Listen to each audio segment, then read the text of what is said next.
नमस्कार मंडळी, श्री स्वामी समर्थ. स्वामी महाराज तुमच्या सर्वांच्या चांगल्या इच्छा मनोकामना पूर्ण करो हीच मी स्वामीचरणी प्रार्थना करते. मित्रांनो, लवकरच आपला हिंदू नववर्षाला सुरुवात होणार आहे आणि हा अत्यंत शुभ व मंगलमय दिवस म्हणजेच गुढीपाडवा. महाराष्ट्रात हा सण खूप उत्साहाने, आनंदाने आणि श्रद्धेने साजरा केला जातो. असं म्हटलं जातं की वर्षाचा पहिला दिवस जसा जातो तसाच संपूर्ण वर्षावर परिणाम होतो. त्यामुळे या दिवशी प्रत्येकाने सकारात्मक विचार ठेवणे, घरात आनंदाचं वातावरण ठेवणे आणि काही शुभ गोष्टीचं पालन करणे खूप महत्त्वाचं मानलं जातं. हिंदू पंचांगानुसार चैत्र महिन्यातील शुक्ल पक्षातील प्रतिपद तिथीला गुढीपाडवा साजरा केला जातो आणि याच दिवसापासून मराठी नववर्षाची सुरुवात होती.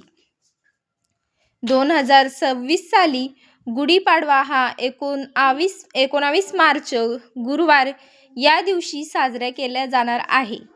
प्रतिपद तिथी साधारणपणे 18 मार्च रोजी संध्याकाळी सुमारे 10:15 सुरू होईल आणि 19 मार्च रोजी रात्री सुमारे 8:45 पर्यंत राहील. त्यामुळे 19 मार्चला सकाळी अभ्यंग स्नान करून घरासमोर गुढी उभारण्यात अत्यंत शुभ मानलं जातं. गुढी हा विजय, समृद्धी आणि मंगलमयतेचा प्रतीक मानला जातो. गुढी उभारताना बांबूची काठी घेऊन त्यावर सुंदर रेशमी वस्त्र, साखरेच्या गाठी, कडुनिंबाचा पाला, आंब्याची पानं आणि वरती चांदी किंवा तांब्याची लोटा ठेवून ती गुढी उभारली जाते.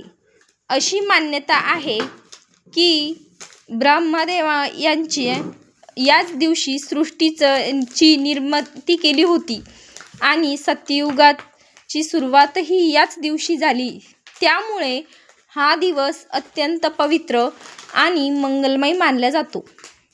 अनेक घरांमध्ये गुढीपाडव्याच्या आदल्या दिवशी घराची स्वच्छता केली जाते. अंगण स्वच्छ करून सुंदर रांगोळी काढली जाते आणि घराच्या दरवाजाला आंब्याची पानाचे आणि झेंडूच्या फुलांचे तोरण लावले जाते.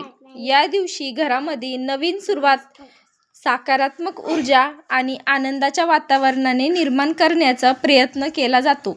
असं मानलं जातं की या दिवशी काही गोष्टी केल्यानं माता लक्ष्मी प्रसन्न होते आणि वर्षभर घरात सुख, शांती, समृद्धी आणि धनाची वाढ होते. परंतु काही गोष्टी अशा आहेत ज्या गुढीपाडव्याच्या दिवशी चुकूनही करू नयेत, कारण या गोष्टीमुळे संपूर्ण वर्षभर अडचणी, वाद आणि नकारात्मकता येऊ शकते.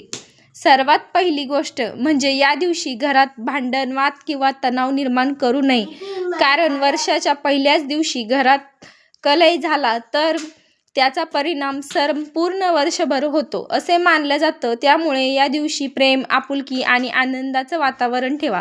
दुसरी महत्त्वाची गोष्ट म्हणजे या दिवशी तामसिक अन्न खाणे टाळा. मांसाहार, मद्यपान किंवा अतिशय तिखट आणि जड अन्न खाणे टाळा, कारण ते अशुभ मानले जाते. या दिवशी शक्यतो सात्विक आणि पवित्र अन्न ग्रहण करावे. अनेक घरांमध्ये गुढीपाडव्याच्या दिवशी कडुनिंबू, गूळ आणि चिंच याचं मिश्रण खाल्लं जातं, ज्याला आयुर्वेदिक दृष्टिकोनातूनही आरोग्यासाठी चांगलं मानलं जातं. तिसरी गोष्ट म्हणजे या दिवशी कुणाकडूनही पैसे उधार घेणे किंवा कर्ज घेणे टाळावे, कारण असे मानलं जातं की वर्षाची सुरुवात कर्जाने झाली तर संपूर्ण वर्ष आर्थिक अडचणीमध्ये जाऊ शकतं. चौथी गोष्ट म्हणजे या दिवशी आपली पर्स किंवा तिजोरी पूर्णपणे रिकामी ठेवू नये. पर्समध्ये थोडं का होईना पैसे किंवा नाणी ठेवणे समृद्धीचं प्रतीक मानलं जातं. पाचवी गोष्ट म्हणजे गुढीपाडव्याच्या दिवशी धारदार वस्तू जसे की सुरी, कात्री किंवा इतर धारदार साधन खरेदी करणे टाळावे, कारण या गोष्टी घरात वाद आणि नकारात्मक ऊर्जा निर्माण करतात असे मानले जातं. तसेच नवीन वर्ष सुरू होण्यापूर्वी काही वस्तू घरातून बाहेर काढणेही अत्यंत महत्त्वाचे मानले जातं. सर्वात आधी घरात तुटलेली आरसा असेल तर तो तात्काळ काढून टाकावे, कारण वास्तुशास्त्रानुसार तुटलेला आरसा नकारात्मक ऊर्जा वाढवतो. दुसरी गोष्ट म्हणजे घरात सुकलेली किंवा कोमेजलेली फुलं ठेवू नयेत, कारण ती नरशय आणि दारिद्र्याचं प्रतीक मानले जाते. तिसरी गोष्ट म्हणजे घरात महाभारत युद्ध किंवा वादाचं चित्र लावणं टाळावं, कारण अशी चित्र घरात तणाव वाढवू शकतात असे मानलं जातं. चौथी गोष्ट म्हणजे तुटलेले किंवा भंग झालेले दिवे, देवताच्या मूर्त्या घरात ठेवू नयेत. अशा मूर्त्यांना योग्य पद्धतीने विसर्जन करावा. पाचवी गोष्ट म्हणजे घराच्या छतावर किंवा कोपऱ्यात जमा झालेले जुने भंगार कचरा किंवा नको असलेले सामान काढून टाकावं, कारण यामुळे वास्तुदोष निर्माण होतो असे मानलं जातं.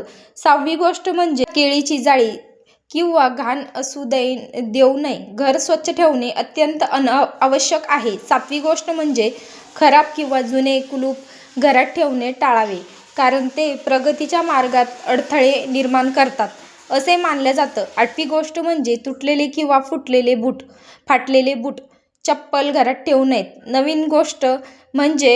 नववी गोष्ट म्हणजे घरात हिंस्र प्राण्यांचे फोटो किंवा मूर्ती ठेवणे टाळावे, कारण वास्तुशास्त्रानुसार सिंह, कावळा किंवा इतर हिंस्र प्राण्यांचा फोटो नकारात्मक ऊर्जेचं प्रतीक मानलं जातं. गुढीपाडवा हा फक्त सण नाही, तर नवीन सुरुवात, नवीन आशा आणि नवीन संधीचा दिवस आहे. या दिवशी देवपूजा करणे, घरातील मोठ्यांचा आशीर्वाद घेणे, गरजूंना मदत करणे, दानधर्म करणे आणि सकारात्मक विचार ठेवणे अत्यंत शुभ मानलं जातं. जर आपण या छोट्या छोट्या गोष्टींचं पालन केलं तर वर्षभर आपल्या घरात आनंद, सुख, समृद्धी आणि माता लक्ष्मीची कृपा कायम राहते. म्हणूनच गुढीपाडव्याला आपल्या घरात सकारात्मक ऊर्जा, प्रेम आणि आनंदाचं वातावरण निर्माण करा आणि नववर्षाचं स्वागत